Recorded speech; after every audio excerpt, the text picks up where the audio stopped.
আওয়ামী লীগ যদি এই দেশটা সৃষ্টি না করত, তাহলে প্রফেসর ইউনূস সাহেব আজকে প্রধান উপদেষ্টা হতেন না। অনেকের মনে প্রশ্ন, আওয়ামী লীগকে আবার আদৌ ফিরে আসবে? আবার কেউ কেউ বলেন যে আওয়ামী লীগ তো হারিয়ে যায়নি, ফিরে আসার প্রশ্ন আসছে কেন? 5ই আগস্টের পর আজকের এই জায়গায় দাঁড়িয়ে আপনি কানাডা থেকে দেখছেন, দূর থেকে দেখেন, আওয়ামী লীগকে আপনি আসলে কোথায় দেখেন? বর্তমান পরিস্থিতিকে আপনি কিভাবে দেখেন? দেখুন, আওয়ামী লীগের মতো একটা ঐতিহ্যবাহী দলের যদি রাজনৈতিক পরাজয় ঘটে বা রাজনৈতিক বিপর্যয় ঘটে, সেটা একটা মস্ত বড় ঘটনা। তেমনটা ঘটতে দেওয়া বা তেমন পরিস্থিতি সৃষ্টি করা আওয়ামী লীগের জন্য ঠিক হয়নি। বাংলাদেশের শত সহস্র কোটি কোটি মানুষ আওয়ামী লীগের সমর্থক। আওয়ামী লীগের নেতা বা কর্মী হয়তো হাতে গোনা 2-4-5 লাখ, কিন্তু বাংলাদেশের কোটি কোটি মানুষ আওয়ামী লীগকে সমর্থন করে, আওয়ামী লীগের উপরে ভরসা রাখে।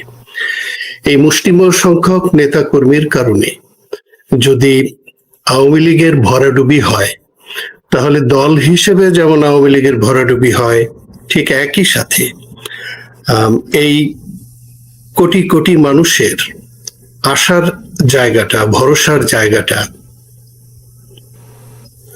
মস্ত বড় ক্ষতিগ্রস্ত হয়, মানুষ হতাশাগ্রস্ত হয়ে পড়ে। আওয়ামী লীগ করা এই বিশাল জনগোষ্ঠীকে বাদ দিয়ে বাংলাদেশ চলবে, বাংলাদেশের রাজনীতি চলবে, এমন ভাবনা তো কেউ ভাবতেই পারেন, কিন্তু সেই ভাবনার সাথে না বাস্তবতার মিলটা খুব একটা নেই। সেটা সময় বলে দেবে।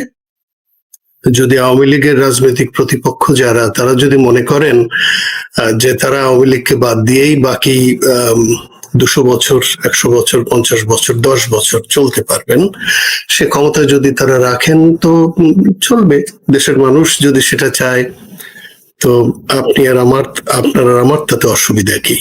আমরা তো দেশে থাকিও না, থাকি দেশের বাইরে, দেশের জন্য পড়ে। সেই জন্যই তো এই যে আজ আমরা কথা বলতে বসেছি। সাগর ভাই যদি অনুমতি করেন, আমি ছোট্ট ছোট্ট একটা কথা বলে নিশ্চয়ই শুরু করি। দেখেন, এই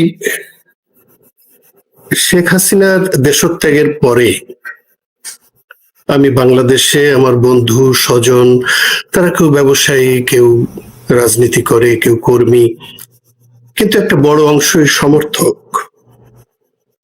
আওয়ামী লীগের সমর্থক। আমরা যেন গুলিয়ে না ফেলি একটা ব্যাপার।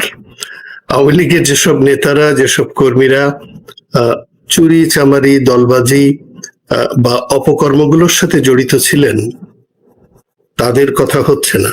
কথা হচ্ছে আওয়ামী লীগকে যারা সমর্থন করেন, ইলেকশনের সময় যারা নৌকায় যে ভোটটা দিয়ে আসেন। আওয়ামী লীগ যখন ক্ষমতায় থাকে কখনো তারা সুযোগ সুবিধা নেওয়ার জন্য দলের ধারে কাছেও যান না।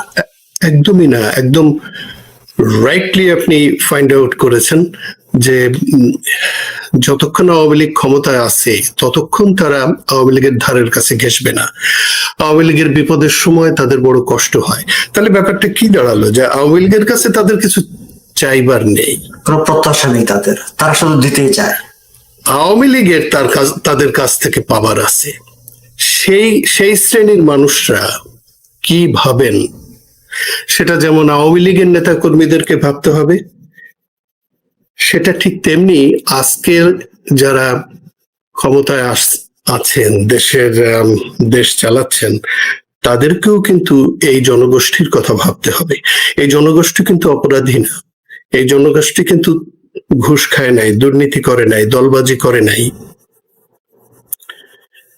এই জনগোষ্ঠীর কথা যদি ভাবতে হয়, তাহলে প্রথমে কে ভাববে? সরকার ভাববে না আওয়ামী লীগ ভাববে? আওয়ামী লীগকে ভাবতে হবে। এখন আওয়ামী লীগের সেই ভাবনার জায়গাটা, আওয়ামী লীগকে, আমার ক্ষুদ্র জ্ঞানে মনে হয় যে আওয়ামী লীগকে প্রথমে অনুধাবন করতে হবে যে কেন আমাদের এমন একটা বিপর্যয় হলো। সমস্যা যদি চিহ্নিত করা যায় এবং সেই চিহ্নিত সমস্যা যদি দলের বা আওয়ামী লীগের কোনো শীর্ষ নেতার বিপক্ষেও যায়, তাও সেটা চিহ্নিত করতে হবে এবং সেই সমস্যার সমাধান কল্পে দ্রুত পদক্ষেপ নিতে হবে। এ ব্যাপারে কোনো টালবাহানা করলে চলবে না। যেমন ধরেন, আমি কানাডায় যারা আওয়ামী লীগ করেন, আওয়ামী লীগের পদ আছে, পদবি আছে, নানান রকমের রাষ্ট্রীয় অনুষ্ঠানাদিতে তারা নিমন্ত্রিত হয়েছেন। তারা আপনার মতো আমার মতো লোকজন যাতে সেই সব নিমন্ত্রণে উপস্থিত হতে না পারে সেজন্য তদবিরও করেছেন। উইথ অল ডিউ রেসপেক্ট, তাতে আমাদের বিশেষ কোনো ক্ষতিও হয়নি, তাদেরও বিশেষ লাভ হয়েছে তা না। তবু চেয়ার তো 4-5 আমরা তো কখনো আসলে সরকারি রাষ্ট্রীয় কোনো অনুষ্ঠানে আসলে যেতেও চাইনি। আবার আমরা যদি যেতে না পারি সেজন্য আওয়ামী লীগ ওলাদের চেষ্টারও কোনো ত্রুটি ছিল এবং তাদের সফলতাও শতভাগ। যাই হোক, সেই শ্রেণীর আওয়ামী লীগের বন্ধুরা যারা এবং বাংলাদেশে আমার পরিচিত আওয়ামী লীগের নেতা কর্মী যারা, এমনকি অপরিচিত বড় বড় নেতা কর্মী যারা, একদম আওয়ামী লীগের প্রধান বঙ্গবন্ধু কন্যা শেখ হাসিনা থেকে শুরু করে একদম তৃণমূল পর্যায়ে একজন কর্মী পর্যন্ত, আমি কর্মী কথাটি আবারও বলছি, সমর্থক না, ওরা আলাদা। এই বড় নেতা থেকে, শীর্ষ নেতা থেকে ছোট কর্মী পর্যন্ত এরা একজনও মনে করে না যে আওয়ামী লীগের শাসনামলে কোন রকম কোন অপশাসন হয়েছে, কোন দুর্নীতি হয়েছে, কোন দলবাজি হয়েছে, কোন নৈরাজ্য হয়েছে, গণতন্ত্রহীনতা ছিল, এটা কিন্তু আওয়ামী লীগাররা কেউ মনে করে না, অন্তত কাউকে বলতে শুনিনি। কিন্তু এগুলো তো ছিল, কথা তো সত্যি। আওয়ামী লীগের বন্ধুরা যারা এটা বুঝতে চান না বা মানতে চান না বা ভাবেন যে না ও সব ষড়যন্ত্র, ও সব জামাতিদের ষড়যন্ত্র, বিএনপির ষড়যন্ত্র, স্বাধীনতা বিরোধীদের ষড়যন্ত্র, এটা তাদের জন্য বলি। দেখেন, 1971 সালে 50টা উদাহরণ দেওয়া যায়। আওয়ামী লীগ যে সমস্যা সৃষ্টি করেছে, পরপর গত 3 টার্মে ক্ষমতায় থাকাকালীন তারা যে দুর্নীতি, দুর্বৃত্তায়ন এগুলো যে করেছে, সেটার জন্য অনেক অনেক প্রমাণ দেওয়া যায়। আমি একটু ফুটনোট হিসেবে বলে রাখি, আওয়ামী লীগ সরকারের ভালো কাজের ফিরিস্তিও কিন্তু অনেক লম্বা, অবশ্যই অনেক অনেক লম্বা। তো আজকের এই প্রেক্ষিতে আওয়ামী লীগের প্রশংসা করে আওয়ামী লীগের ক্ষতি আর না বাড়াই, প্রশংসা করবার সময় যদি আল্লাহ পাক আনেন আমরা করবো আরেকদিন, কিন্তু আজকে আওয়ামী লীগের প্রশংসায় আওয়ামী লীগের কোনো উপকার হবে না, ক্ষতি ছাড়া। সেজন্য প্রশংসা না করি, আজকে আওয়ামী লীগের মন্দ দিকগুলোই বলি, যদি তাতে আওয়ামী লীগারদের কানে পানি ঢোকে এবং সেই পানি তারা বের করে। দেখুন, আমি একটা ছোট্ট উদাহরণ দিই।